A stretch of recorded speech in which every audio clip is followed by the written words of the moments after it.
Look at the color, the ripened tomato. Today I'm going to be showing you how to make ragu sauce, and I'm going to be using some grass-fed beef ancestral blend. This has ground beef, beef liver, and beef heart in it. I'm going to be making ragu sauce to go along with my pasta. I'm going to be using Di Secchio whole wheat pasta, very good whole wheat pasta. This is the number 12 variety of it, bronze dried, slow drying pasta. That was a mouthful, I guess. So I'm going to be making the grass-fed beef with ancestral blend, beef, liver, heart, and ground beef in it. First time I had this right here, you can give it a shot. You open the package. So I have the pan, in the pan I have the heat to a medium high. I'm gonna go ahead and put this in here. Now, I don't think this has as much fat as normal beef that you cook with, so I might have to add a little bit of oil to it, but first let's get it spread around in here.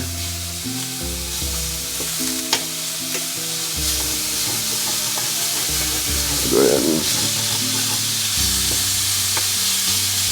add a little bit of oil to this. Maybe knock the temperature down one notch. It's at a medium high. Put a little bit of oil in this pan. Keep it from sticking so much. Add some spices to it. Once I get the initial scraping of the pan up. Now, some of this light burning that's going on at the bottom of the pan, it's actually good for it. It's going to add to the flavoration. Put that in there, get it frying. Once I get it started frying, I'm going to go ahead and add some of the vegetables and start out with the onion. See, that's some fresh onion in there. It's going to fry-tate inside of the pan. And then I also have some garlic, but I'm going to give it a second before I add the garlic, because the garlic tends to cook faster than everything else. So I'm going to give that a second. The rest of this beef off from that. So I have that right here. So now I'm just going to flip this a little bit just to get the meat in there as it browns, fry-tates. Go ahead and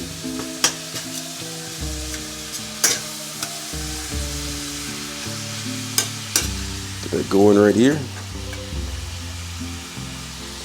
And I'm going to add some of the garlic. And that's going to start to fry-tate inside of the pan. Absolutely.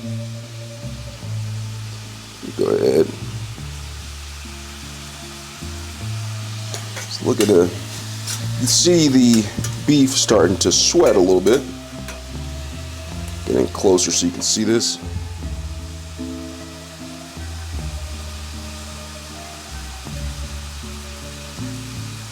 Starting to sweat, which is really good. You smell the flavoration coming through. And now that got a lot of the natural oils from out of the beef to come out, I'm going to actually bring up the temperature slightly.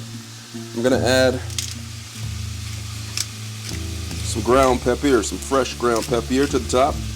Now I'm doing this before the meat actually finishes browning all the way. And I'm doing this because I find that the flavor is enhanced when I do it prior. I'm going to add some simple organic, that's the name of it. This is oregano.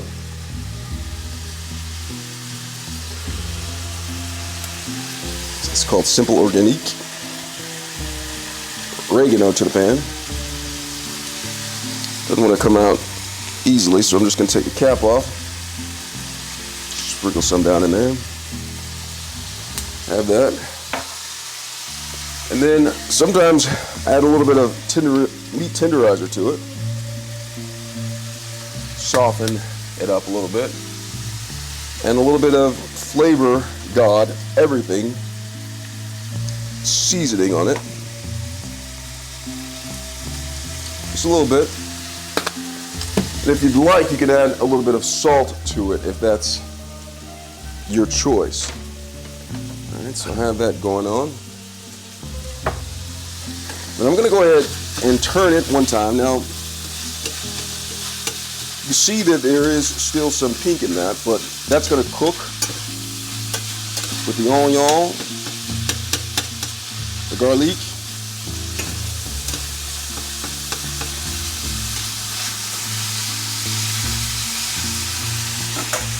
look at that. Let's come smell that. It smells good right there.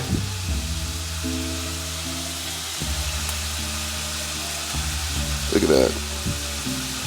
Does it look good?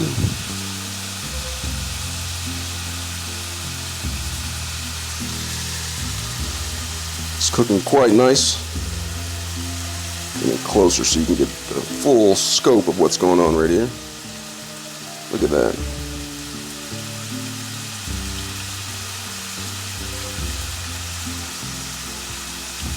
It's frying quite nicely right here.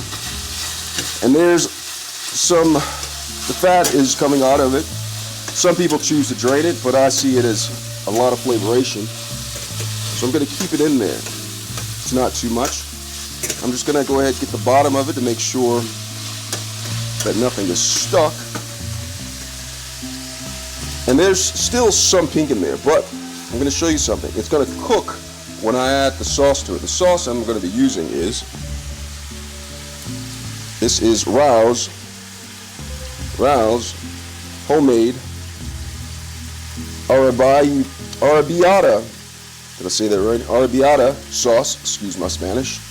I'm going to be add that to it. It's a really good sauce to it. It's going to go well with the beef. Just going to go ahead and pour the sauce in there.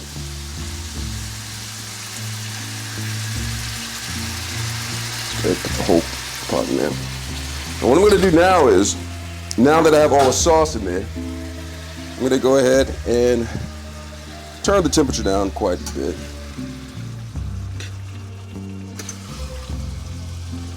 Look at that. Nice looking. Very nice. Now, it's going to have to cook a little bit because remember it was a little pink. And the reason why I did it is because I know that the flavor goes through to the meat really well if you let it cook into it. So I'm going to have that, and I'm going to let it cook a little bit. You can add a top to it, which I'm going to do momentarily. I'm going to put a top on it. This top on it. Yeah, that top is not the right top. I'm going to put a top on this and let it simmer for about 10, 15, 20 minutes. All right, so it's been simmering for about 10 minutes now. You see how the top on here is slightly cracked to allow some of the steam to come up, because if you keep the top down closed, just like this, it's gonna have a pool of water, too much water in there. You want some of the water to steam off. So I have this in here. I'm just gonna take the spatula and I'm just gonna go and stir it one last time. And then what I'm gonna do is I'm gonna let it sit to the side and let it cool. You're probably wondering why you let it cool. Well, it actually allows the meat to reabsorb some of the flavors and taste better. Actually, you should actually have it sit overnight and then reheat it. That's when the sauce, in my opinion, is the best. So what I'm going to do right here is I'm going to go ahead and set this aside. I'm just going to go ahead and cook the Secchio whole wheat bronze drawn, slow drying superior pasta. Give this one more spin. Turn this off and let it sit cool while I boil the pasta. All right, so I have whole wheat Secchio spaghetti that I'm going to be adding to the water. Brought it to a boil. Some people like to add salt to it. However, I'm not going to do that. And it says on the back of it, you just cook it. Where is it at? The instructions. Exactly. It says 4.5 quarts of water. Add a little bit of salt. Bring it up to 212 degrees, which is boiling. And cook time from 10 to 12 minutes. And so that's what I'm going to do. I'm going to go ahead and open this up. I'm not going to put the whole package in there.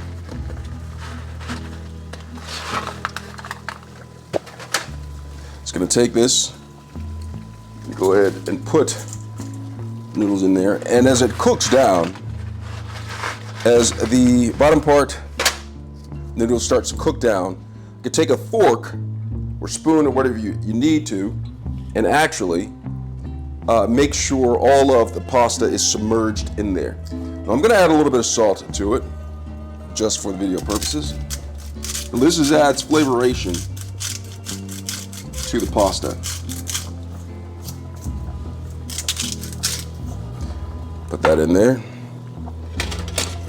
And I'm going to go ahead and stir this slightly.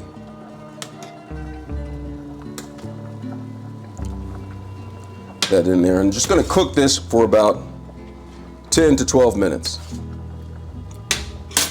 The pasta's done. I just strained it, and now I'm going to go ahead and add it to the bowl, and then I'm going to add the pasta sauce on top of it. I'm going to just put the pasta in there, cooked to al dente.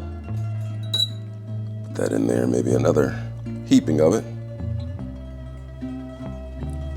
So I have that on there. Now I'm going to add the pasta sauce, let it sit, let the flavor.